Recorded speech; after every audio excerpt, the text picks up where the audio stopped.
Hi, my name's Denise and this is my little dog, Aura. She's a little foxy Chihuahua, and if you've been following along, you will have seen her along the way. And I just wanted to share with you an update on how we're going. We've moved back to Queensland. We had 2 years in Sydney. We've now moved back to our home in Queensland on the Sunshine Coast.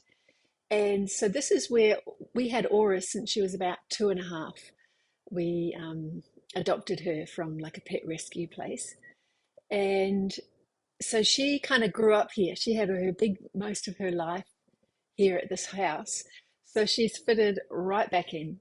And the lovely thing, she can still do the stairs, which is amazing. She will be 17 next month. And um, so she can still go up and down the stairs. Sometimes first thing in the morning or in the middle of the night, I carry her just so we don't have any kind of mishaps if she's a bit tired. And she takes herself outside and lays in the sun. She snoots around the backyard whenever she feels like it. So you can just tell she's very kind of settled, really calm. She's got little beds everywhere. She hangs out in Philip's study. Sometimes she comes to my studio, and sometimes she takes herself off on her own, which apparently older dogs and cats do a bit of that. They sort of go off in their own energy, which is interesting.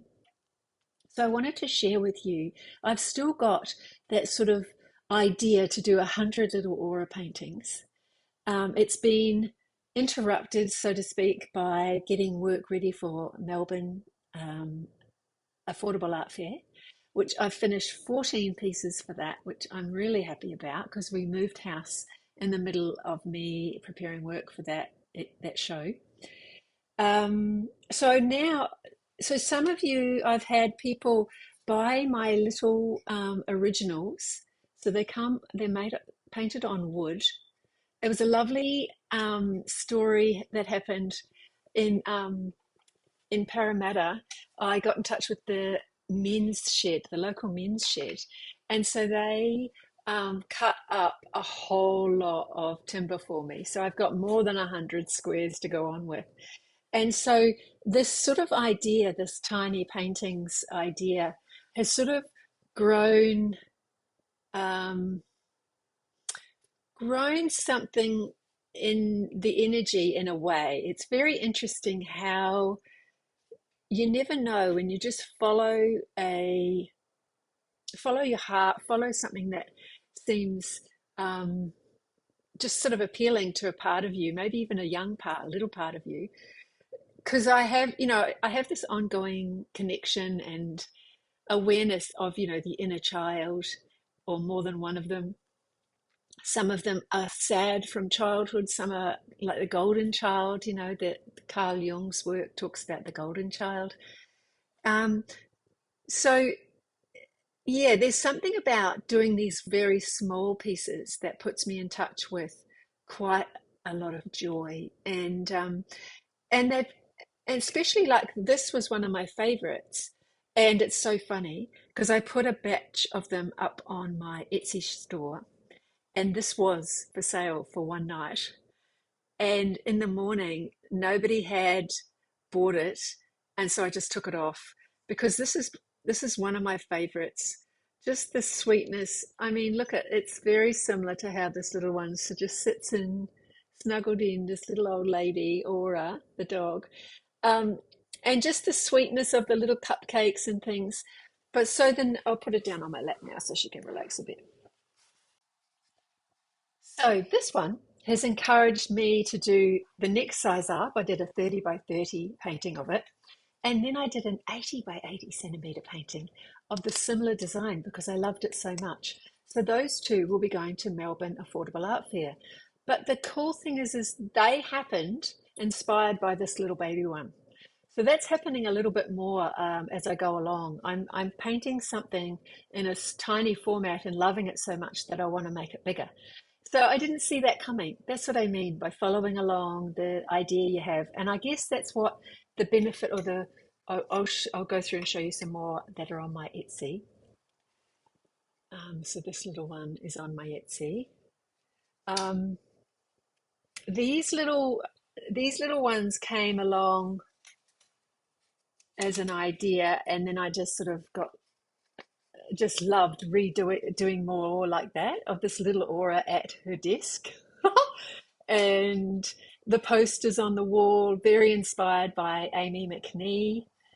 So there's three little originals in my Etsy shop at the moment. That's, I think, only four left. Several sold in the last couple of weeks. And so, what I had a few people asking if you ever make cards, let me know. And so I did. We scanned all the images, and so now I've got three sets of postcards. So this is the back of them, a little cute sketch that I had in my little sketchbook. And this is the set called Bella Aura. And this one appears twice in the sets that I've made. So there's six in each set. And so it's got this one of those ones. And this one, again, has inspired more larger works that are in a similar vein.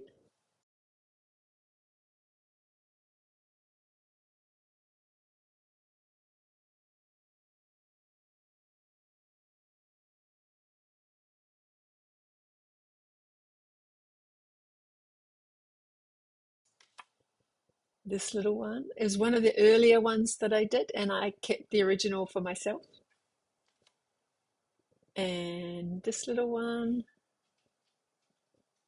I think my niece bought the original of this one, which is cool. I'm not sure if I still, oh no, maybe she bought, yes, she did. My niece has the original of this, so that's gorgeous.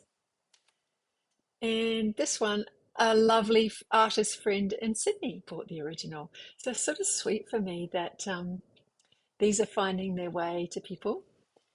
So that's the set called Bella Aura, which you will find on my Etsy. This one is called, what is it called? Indigo Bouquet, because that was what I called that painting originally. And then I went and edited that painting, and it was like a drawing, and I painted it in and added the little baby sweet aura in there in a little teacup. So this is another set of six. This little one. And then this lady was on her own, and so I added a little aura. I was just having fun.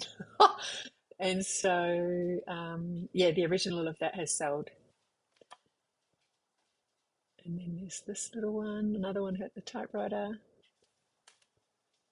another one at a table, tea table, toast and tea, and this cute one too, with little Dee Dee, the little character that I draw a lot of, one of my inner children. And this set is called Apples and Pears. Obviously, got lots of apples and pears going on. Or lemons and pears, sorry. Lemons and pears. Okay, so that's one. So another version of this one, it's a little more pale, more brighter. Posters on the wall. This one with the little art pieces on the wall. That's the other one that was inspired by the one like it, and I have the original. Because there's some this one reminds me because when Alex, my daughter, had a home in a different part of Brisbane, and they had a mid-century modern sort of timber bookshelf. So, and she has this tiled table that she tiled herself, and she had Aura to stay, and she put a bandana on her. So this was like a little portrait of Aura staying at Alex's house, and so it had so much personal meaning to me that I had to keep the original. But it's lovely to then provide an opportunity for others to love it in the form of this card. So, and one of those. And so they're really easy to display around the house. You can just put some blue tack, or I'm seeing a lot actually. I just saw it on YouTube, no, on Instagram, I think. Someone had taped a paper clip to the wall, so perhaps with sort of like that painter's tape that's not too sticky, and then you get little magnets, and you can attach, lightweight things like this would work. I think you can put up art in the rented home using magnets. So I love that idea. It's what did I do? I went straight over to Etsy to have a look at. Oh, can we get packets of magnets? So I didn't buy any yet, but I like the idea. Um, so there's that. So yeah, that's the little kind of like infomercial of um, my little aura paintings. That's sort of like an ongoing fundraising, really, to pay for her healthcare that I kind of had to borrow. Yeah, I borrow a chunk of money with my credit card and had her teeth done and everything. So, yeah, it really is wonderful. Each sale of these paintings is going towards eating away at that debt, that's really good. So, thank you so much for your support. For you who have bought some of these, and for anyone else who's interested, have a look at my Etsy. I'll put the link below. Thank you. See ya.